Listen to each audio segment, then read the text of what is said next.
তো দেখো, শুরু করা যাক।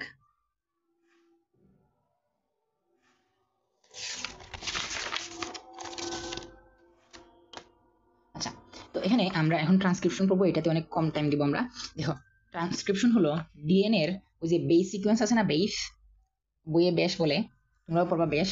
বেস সিকোয়েন্স মানে নিউক্লিওটাইড গুলো কিভাবে আছে, ওইগুলারে কপি করে আমরা এখন এমআরএনএ তৈরি করব। ডিএনএ এর বেস সিকোয়েন্সকে কপি করে আমরা এখন এমআরএনএ তৈরি করব।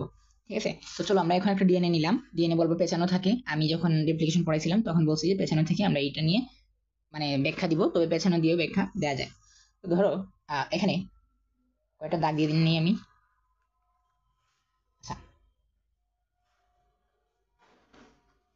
তো আমি ধরি এটা হলো 5', এটা 3'। তাহলে এটা 5' হলে এইটার বিপরীতটা হবে এটা 3', এটা 5'।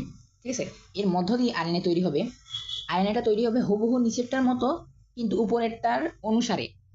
কথাটা মাথায় ঢুকাও যে আরএনএটা তৈরি হবে উপরেরটার অনুসারে নিচেরটার মতো। আবার বলো, উপরেরটার অনুসারে নিচেরটার মতো। বুঝতে পারছো? আচ্ছা, তো ধরো আমি এখানে ঠিকঠাক করছি কিনা। হ্যাঁ, ঠিক আছে ঠিক আছে। তো আমি আমার আয়নাটা এখানে মাঝে তৈরি হবে উপরেরটা অনুসারে নিচেরটার মতো, একেবারে হুবহু নিচেরটার মতো দেখতে হবে। তো উপরেরটা অনুসারে বলতে এখানে যদি এডেনিন, এখানে ধরো সাইটোসিন আছে, এখানে সাইটোসিন আরেকটা আছে, এখানে গুয়ানিন আছে, থায়ামিন আছে, এখানে আবার ধরো এডেনিন আছে। তারপর আগে আরএনএ বানানোর আগে এইগুলো বসাই দেব। এডেনিনের বিপরীতে কি থাকবে, মানে আমি যেহেতু ডিএনএ বসাইতেছি, adenine, thymine, cytosine, guanine, cytosine, guanine, guanine, cytosine, thymine, adenine, তারপর এডেনিন, থায়ামিন। ঠিক আছে, এই যে ডিএনএ এগুলো হলো ডিএনএ ডবল হেলিক্সের দুইটা হেলিক্স। ঠিক আছে, আর এইটা হলো যে মানে হেলিক্স বা স্ট্র্যান্ড বলতে পারো। এই দুইটা হলো কি ডিএনএ ডবল হেলিক্সের দুইটা হেলিক্স বা স্ট্র্যান্ড। আর এটা হলো আরএনএ এর একটা স্ট্র্যান্ড। ঠিক আছে, আমরা জানি আরএনএ হলো এক সূত্রক বা একটা স্ট্র্যান্ড, একটা স্ট্র্যান্ডের হয়ে থাকে। তো এখন দেখো, এডেনিনের বদলা এখানে কি হবে, থাইমিন হবে না, এখানে হবে ইউরাসিল। এখানে গুয়ানিনই হবে, এখানে গুয়ানিন হবে। এখানে কি হবে, এখানে হবে সাইটোসিন, এখানে হবে ইউরাসিল। আচ্ছা, আর এখানে কি হবে, আচ্ছা ইউরাসিল কেন, এখানে থাইমিন আছে, এখানে তো এডিনিন হবে। তারপর এখানে হবে ইউরাসিল। এখন দেখো, এই যে এটা ছিল কি 5', তাহলে এটা উল্টা হবে 3', আর এটা হবে 5'। তো দেখো, এইটা ছিল 5', আর এইটা হবে 3'। এটা ছিল 3', এটা হবে 5'। একেবারে নিচেরটার মতো হয়ে গেল না, হুবহু নিচেরটার মতো। এখন বলবা নিচেরটার মতো না তো, এখানে থাইমিন দেয়, এখানে ইউরাসিল। আরে আরএনএতে তো থাইমিন থাকে না, আমরা জানি আরএনএতে থাইমিন থাকে না, তাই এখানে ইউরাসিল থাকে। বাকি সবগুলো সেম, যে guanine guanine, guanine guanine, cytosine cytosine, adenine adenine, কিন্তু থাইমিনের জায়গায় ইউরাসিল। হুবহু এইটার মতো, জাস্ট ইউরাসিল থাইমিনের ঝামেলা ছাড়া। আর এইটা অনুসারে এটা তৈরি হইলো। ঠিক আছে, এইটা অনুসারে এটা তৈরি করলাম, কিন্তু হুবহু এটার মতো তৈরি করলাম। বুঝতে পারছো? এখন এটা বুঝাই ফেলছি। এখানে বাংলা লেখাগুলো পরে পেজে আছে, দেখে নিবা। এই যে এ, আমি যদি এইটাকে, এই ছাঁচটাকে নাম দেই, এটা দেখতে নাম দিলাম এ, আর এই ছাঁচটাকে নাম দিলাম বি। তো এই ছাঁচ অনুসারে তৈরি হয়েছে না এই আরএনএটা, যেই ছাঁচ অনুসারে তৈরি হয়েছে সেই ছাঁচটার নাম হলো, মানে এটার নামই হলো ছাঁচ, টেমপ্লেট স্ট্র্যান্ড, অ্যান্টিসেন্স স্ট্র্যান্ড, তারপর নন কোডিং স্ট্র্যান্ড।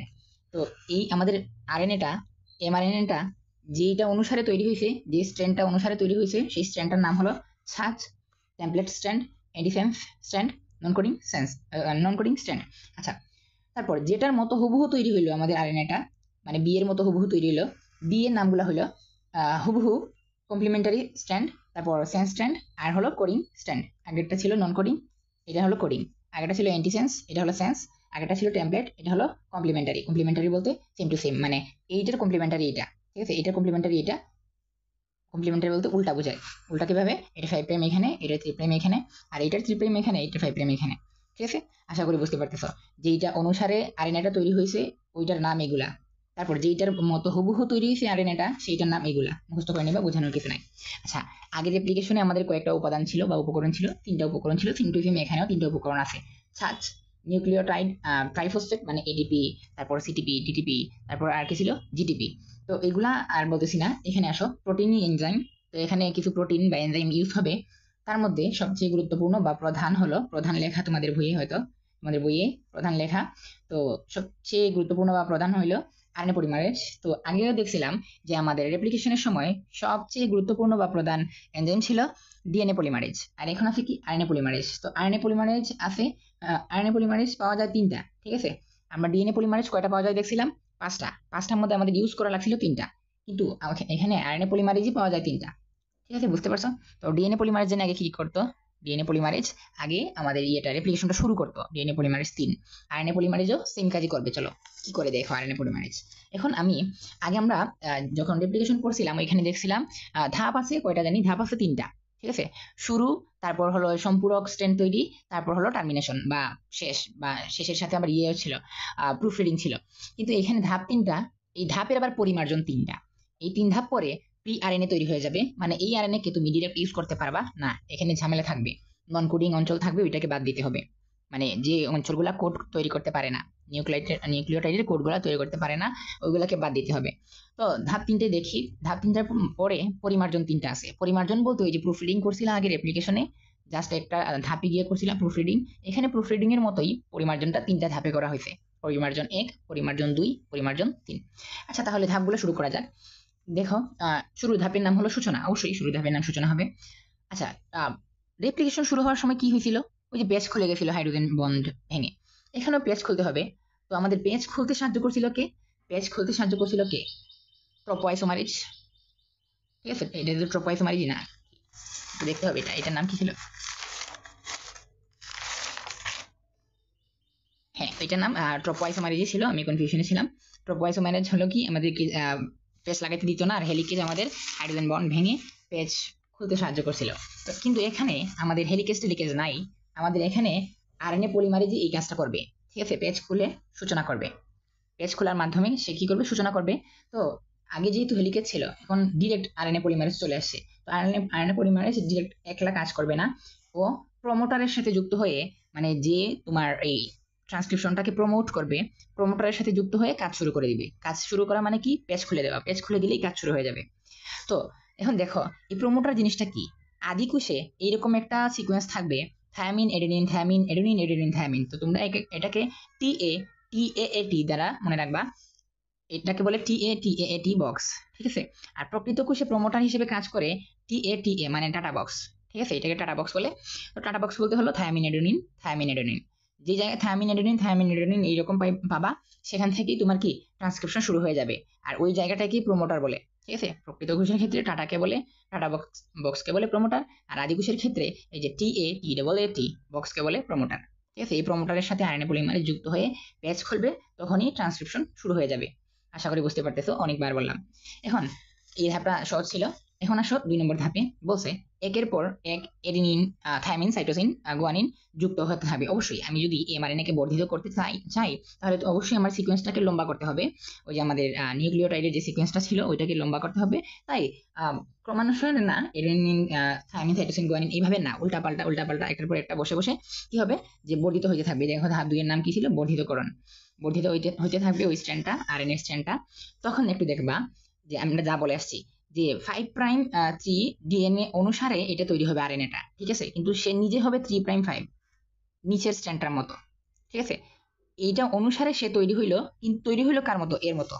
এই যে মতো লেখা আছে এখানে, যা বলে আসছে আগে। তো এখানে শুধু চেঞ্জ একটাই হবে, যে পুরোপুরি এটার মতো তৈরি হতে পারবে না, কারণ এটা ছিল ডিএনএ, আর এটা হলো কি আরএনএ।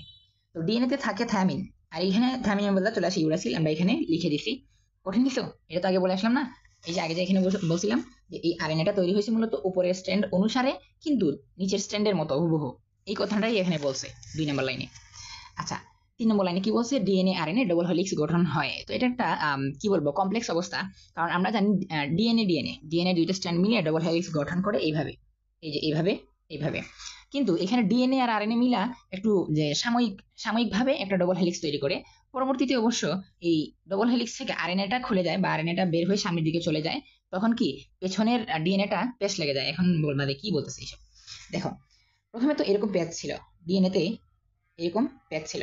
এই পেজটা খুললা এরকম হয়ে গেছে কখন? যখন এখানে আরএনএ চলে আসছে, মানে এই স্ট্র্যান্ডটা চলে আসছে আরএনএ তৈরি করার জন্য। ঠিক আছে, এই জিনিসটা খুললা এরকম হয়ে গেছে। তারপর যখন তোমার এই আরএনএটা তৈরি হয়ে সামনের দিকে গেল, মানে সামনের দিকে আরো নিউক্লিওটাইড যুক্ত করার জন্য সামনের দিকে গেল, তখন এই দুইটা জিনিস আবার এরকম পিছিয়ে গেল। ঠিক আছে, তখন এইখানে যে পেছানো ইয়েগুলো ছিল, ডিএনএ গুলো ছিল, সেইগুলা খুলে এরকম হয়ে যাবে। আবার যখন আরএনএ এখানে চলে আসবে, তখন এগুলা আবার এরকম পেজ খেয়ে যাবে, এই যে এরকম পেজ খেয়ে যাবে, আবার এইগুলা খুলে যাবে। বুঝতে পারছো? এই যে আমি চিত্রটা দেখাইলাম, মানে এক সাইড বন্ধ হবে আর এক সাইড খুলবে আরএনএ কে কি করার জন্য? ট্রান্সফরমেশন করার জন্য। ঠিক আছে, সরি ট্রান্সক্রিপশন করার জন্য, ট্রান্সফরমেশন কি বলছে, ট্রান্সক্রিপশন করার জন্য আরএনএ কে ট্রান্সক্রিপশন করার জন্য আরএনএ যেদিকে যাবে ওই দিকের ডিএনএ স্ট্র্যান্ডগুলোর পেজ খুলতে থাকবে। ঠিক আছে, আরএনএ যত সামনে যাবে তত সামনের ডিএনএ পেজগুলো খুলতে থাকবে। আর পেছন থেকে চলে আসছে না আরএনএ, তো পেছনের স্ট্র্যান্ডগুলা এই সোজা হওয়া থেকে আবারও কি পেজ খেয়ে যাবে, এইভাবে পেজ খেয়ে যাবে, আবারও ডাবল স্ট্র্যান্ড গঠন করবে। বুঝতে পারছো? এই যে, তো আরএনএ সামনে চলে গেলেই কি হয়, যে তোমার এরকম ছিল, খোলা ছিল, ওইটা থেকে আবার পেজ লেগে যাবে। ঠিক আছে, আশা করি বুঝতে পারতেছো। আর এই যে ডিএনএ আরএনএ ডবল হেলিক্স গঠিত হয়, এটা স্বল্প সময়ের জন্য, একটু সময়ের জন্য, কারণ আরএনএ সবসময় এক জায়গায় থাকে না, এক জায়গা থেকে আরেক জায়গায়, আরেক জায়গা থেকে আরেক জায়গায় যাইতেই থাকে। ঠিক আছে, আচ্ছা পরবর্তীতে আসো সমাপ্তিকরণ। সমাপ্তিকরণ বলতে এখন তুমি এমআরএনএ তোমার তৈরি হয়ে গেছে প্রায়, ওইটা হলো প্রি এমআরএনএ। একটা কাজ বাকি রয়েছে, যে ধরো তোমার তো এমআরএনএ বলছি না, যে প্রথমে ছিল এইখানে, পরে মানে এইখানে যখন ছিল এটা তখন খোলা ছিল, তারপর যখন এইখানে চলে আসলো তখন এটা পেজ খেয়ে গেল, এইগুলা খুলে গেল, এরকম খুলে সোজা হয়ে গেল। তারপর যখন এই এমআরএনএটা এখান থেকে এখানে চলে আসলো, তখন এইগুলো আবার পেজ খেয়ে গেল, এই ডিএনএ গুলার পেজ আবার খুলে গেল। তার মানে আরএনএ সামনের দিকে যাইতেছে। তো আরএনএ কোথায় থামবে বলতো? আরএনএ একটা টার্মিনেশন সিকোয়েন্সে গিয়ে থামবে। তো টার্মিনেশন সিকোয়েন্স আদি কোষীদের ক্ষেত্রে একরকম হয়, প্রকৃত কোষীদের ক্ষেত্রে আরেক রকম হয়। সিকোয়েন্স বলতে যে নিউক্লিওটাইডের সিকোয়েন্স আর কি, এডেনিন, থায়ামিন, সাইটোসিন, গুয়ানিনের সিকোয়েন্স। ঠিক আছে, টার্মিনেশন বেস সিকোয়েন্স বলতে এই যে এদের সিকোয়েন্সকে বোঝায়। এরকম যে কোনো একটা সিকোয়েন্সে গিয়ে থেমে যাবে, আমাদের জানতে হবে এটা কিন্তু ফিক্স করা কোন সিকোয়েন্সে গিয়ে থামবে। আদিকোষী প্রাণীর ক্ষেত্রে একটা প্রোটিন আসবে একে থামানোর জন্য, মানে এই আরএনএ কে সামনের দিকে যাইতে থামানোর জন্য। আরএনএ তো বারবার এখান থেকে এখানে, এখান থেকে এখানে সামনের দিকে যেতেই আছে, একে থামাতে হবে। তো আদিকোষে একে থামাবে কে? একটা প্রোটিন আইসা। আর প্রকৃত কোষে একে থামাবে কে? এক সারি এডেনিন বেস আইসা, মানে এডেনিন এডেনিন এইভাবে আসতে থাকবে, এডেনিন এডেনিন এডেনিন এডেনিন। আচ্ছা বলো তো, এই যে এডেনিন এডেনিন এডেনিন আসলো ডিএনএ বেস সিকোয়েন্সে, তাহলে আরএনএ তে তখন কি উৎপন্ন হবে যখন এডেনিন এডেনিন এডেনিন আইসা তোমার এই যে ডিএনএ এর কি ট্রান্সফরমেশনটা, সরি বারবার ট্রান্সফরমেশন বলতেছি, ডিএনএ আরএনএ ট্রান্সক্রিপশনটা তোমার থামাই দিবে এডেনিন এডেনিন এডেনিন আইসা, তখন আরএনএ তে কি উৎপন্ন হবে বলো? যখন প্রকৃত কোষের মধ্যে অনেকগুলো এডেনিন চলে আসবে, তখন তোমার কি ট্রান্সক্রিপশনটা সমাপ্ত হয়ে যাবে। সমাপ্ত তো হইলে বুঝলাম, ওইটা তো ডিএনএ তে আসলো এডেনিন। তাহলে তখন এই এডেনিনের বিপরীতে আরএনএ তে কি আসবে? আরএনএ তে আসবে thymine, thymine, thymine, thymine, thymine আসার কথা, কিন্তু আসবে uracil, uracil, uracil, uracil, uracil. বুঝতে পারতেছো? থাইমিন তো আসার কথা, এডেনিনের পরিবর্তে থাইমিন আসে, কিন্তু এখানে আসবে কি ইউরাসিল, কারণ ওইটা আরএনএ তে সৃষ্টি হবে। আচ্ছা, সব কাজ শেষ। কাজ শেষে তৈরি হলো কি প্রি এমআরএনএ, মানে এটা পরিপুক্ত এমআরএনএ না, এটা হলো প্রি এমআরএনএ। এটাকে আমরা সব কাজে ব্যবহার করতে পারবো না, এটাকে কিছু পরিমার্জন করে নিতে হবে। চলো, মানে সমস্যা কি কি থাকে সেইগুলো জানলে তোমরা পরিমার্জনটা বুঝে নিবা। দেখো পরিমার্জনটা কি। পরিমার্জন 1 বলছে প্রি এমআরএনএ এর এই যে 3 প্রাইম প্রান্তে একটা 3 প্রাইম প্রান্ত ছিল না, এই যে প্রি এমআরএনএ 3 প্রাইম প্রান্ত, এইখানে কি করতে হবে দেখো তো, এইখানে হলো এডেনিন যুক্ত করে নিতে হবে, এক সারি এডেনিন যুক্ত করে নিতে হবে। একে বলে, আচ্ছা এই কাজটা কে করে? এটা করে পলি এ পলিমারেজ এনজাইম। তো পলি এ কেন? অনেকগুলা এডেনিন আইসা যুক্ত হবে এখানে, এই পলি এ পলিমারেজ এনজাইম বলছে। ঠিক আছে, পলি এ পলিমারেজ এনজাইম কি করে? পলি এ পলিমারেজ এনজাইম আইসা এডেনিন যুক্ত করে প্রি এমআরএনএ এর 3 প্রাইম প্রান্তে। এটা ছিল একটা পরিমার্জন। ঠিক আছে, আচ্ছা তো পরিমার্জন ছিল এইটা। তো তখন এই চেইনটাকে যখন আইসা এডেনিন 3 প্রান্তে লাগে, তখন একে কি বলে? টেইল বলে, এ টেইল, পলি এ টেইল। পলি এ টেইল কেন? যে অনেকগুলা এডেনিন আসছে এই জন্য পলি এ, আর টেইল বলে। ঠিক আছে, টেইল মানে লেজ, টেইল মানে কি? লেজ। আচ্ছা, এটা ছিল একটা পরিমার্জন। ঠিক আছে, তারপর দ্বিতীয় পরিমার্জন হলো প্রি এমআরএনএ এর, দেখো 3 প্রাইম প্রান্তে একটা কিছু যুক্ত করছিল আগে, এখন যুক্ত করবা 5 প্রাইম প্রান্তে, সেটা হলো গুয়ানোসিন বা গুয়ানিন। তো গুয়ানিন যুক্ত করবা, যুক্ত করলে একে বলে 5 প্রাইম ক্যাপ। যখন তুমি এডিনিন যুক্ত করছিলে এটা বলছিল পলি এ টেইল, আর এখন বলতেছে যখন গুয়ানিসিন যুক্ত করছো তখন একে বলে 5 প্রাইম ক্যাপ। দেখো টেইল মানে লেজ, আর ক্যাপ মানে কি? ক্যাপ মানে টুপি, যেটা মাথায় দেয়। তো দেখো তোমার লেজ আর টুপির কথা বলছে বা মাথার কথা বলছে। বুঝতে পারছো? আচ্ছা, পরিমার্জন 3 এটা ছিল সব থেকে ইম্পর্টেন্ট পরিমার্জন। দেখো এখানে কিছু ওয়ার্ড আসবে, এগুলোর মিনিং দেখে নাও। এক্সন, এক্সন হলো কোডিং অঞ্চল, মানে যেই অঞ্চলটা কোড করতে পারে। আমাদের প্রি আরএনএটা মূলত এরকম থাকে, এই যে intron, exome, intron, exome, intron. আচ্ছা, আমার দুইটাই সেম কালার হয়ে গেছে, সো চেনার কোনো উপায় নাই। আমি এইভাবে দিতেছি, এটা বলা exon, intron, exon, intron, exon. তো এই যে আমাদের এটা হলো, এটা ছিল আমাদের pre mRNA, pre m RNA. তো এই প্রি এমআরএনএ থেকে আমাদের নন কোডিং অঞ্চল মানে ইন্ট্রন বাদ দিয়ে দিতে হবে, কারণ এরা কোড করে না, এদেরকে আমরা কেন বহন করবো বা নিয়ে যাবো কেন কোন কাজে? ঠিক আছে, এই যে কালাগুলোকে বাদ দিয়ে দিতে হবে। আমি মার্ক করতে ফেল, এইটা এক্সন, এটা হলো ইন্ট্রন, আর এটা হলো এক্সন, এটা হলো ইন্ট্রন, এটা হলো এক্সন। ঠিক আছে? আচ্ছা আচ্ছা, আমি একটু সংখ্যা দিয়ে মার্কিং করবো, আমার পরবর্তীতে দরকার পড়বে। এটা ধরো 1 number, 2 number, 3 number, 4 number, 5 number. তো আমার তো নন কোডিং অঞ্চল মানে এই ইন্ট্রন গুলা বাদ চলে যাবে এখন। ঠিক আছে? বাদ চলে গেলে কি কি থাকবে? এই যে এক্সন 1টা, 2টা, 3টা। তো এক্সন গুলা নাম্বারিং দেখো, এটা ছিল 1 নাম্বার, এটা ছিল 3, এটা ছিল 5। ঠিক আছে? এখন তুমি এইগুলো নিয়ে বিভিন্ন কম্বিনেশন তৈরি করতে পারো না? দেখো তো, যখন তুমি 1, 3, 5 কে লাগাইতে পারো, মানে 1, 3, 5 লাগাইলা। তারপর এইভাবে লাগাইতে পারো 1, 5, 3, মানে 1 নাম্বারটাকে এখানে, 5 নাম্বারটাকে এখানে, 3 নাম্বারটাকে এখানে, মানে লাগাই একসাথে করে দেবে আর কি। বা আরো কম্বিনেশন হইতে পারে, যেমন 5 আগে আনতে পারো, 5 আগে আনতে পারো, 3 কে মাঝে দিতে পারো, 1 কে শেষে দিতে পারো, মানে আরো কতগুলা কম্বিনেশন সম্ভব। তো এইগুলাকে বলা হয় অল্টারনেটিভ স্প্লাইসিং। স্প্লাইসিং মানেই তো জানলাম না, স্প্লাইসিং মানে কেটে বাদ দেওয়া। কাকে কেটে বাদ দেওয়া? ইন্ট্রন কেটে বাদ দেওয়া। ঠিক আছে? স্প্লাইসিং মানে হলো কেটে বাদ দেওয়া। কাকে বাদ দেওয়া? ইন্ট্রন কেটে বাদ দেওয়া। কেন ইন্ট্রন? কেন ইন্ট্রন হলো নন কোডিং অঞ্চল, এরা কোনো কোড তৈরি করতে পারে না। তো দেখো, এই যে স্প্লাইসিং বা কাটতে সাহায্য করে কি? স্প্লাইসিওজোম। স্প্লাইসিওজোম হলো কি? এনজাইম। বিভিন্ন ধরনের এনজাইম হইতে পারে, এদেরকে একত্রে বলা হয় স্প্লাইসিওজোম। ঠিক আছে? তো এই স্প্লাইসিওজোম বা এই এনজাইম গুলো কোন ধরনের এনজাইম? এগুলো হলো স্মল রাইবোনিউক্লিয় প্রোটিন। আমি বলছিলাম প্রোটিনই কি? এনজাইম। বলছিলাম প্রোটিনই এনজাইম, ওইটা রেপ্লিকেশনে বলে আসছিলাম।